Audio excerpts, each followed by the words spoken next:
সংযুক্ত আরব আমিরাতে দীর্ঘদিন বন্ধ থাকা ভিজিট ভিসা আগামী জানুয়ারি-ফেব্রুয়ারির মাঝামাঝি চালু করা হবে বলে জানিয়েছেন বাংলাদেশে নিযুক্ত সংযুক্ত আরব আমিরাতের রাষ্ট্রদূত।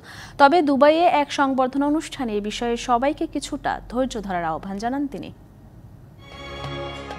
কয়েক বছর আগে সংযুক্ত আরব আমিরাতে বাংলাদেশির সংখ্যা ছিল 7 থেকে 8 লাখ, যদিও তা বর্তমানে বেড়ে হয়েছে 12 লাখেরও বেশি।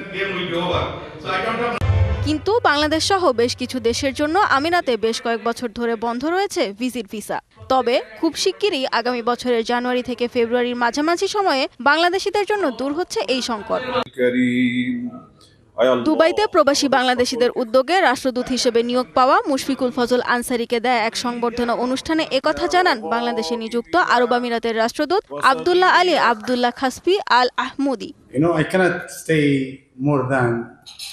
প্রবাসীদের দীর্ঘদিনের ভিসা সংকট দূর করার বিষয়ে আমি প্রশাসনের সাথে কথা বলেছি।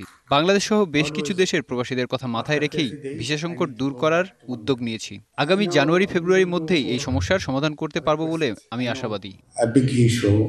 অনুষ্ঠানে প্রধান অতিথি রাষ্ট্রদূত ও সাংবাদিক মুশফিকুল ফজল আনসারী প্রবাসী প্রত্যেককে বসবাসকারী দেশের আইন মেনে চলার আহ্বান জানান। বাংলাদেশের যে সরকার প্রধান তিনি অনুরোধ করেছেন, অনেকে এখনো আমি জানি তারা কষ্টের মধ্যে আছেন।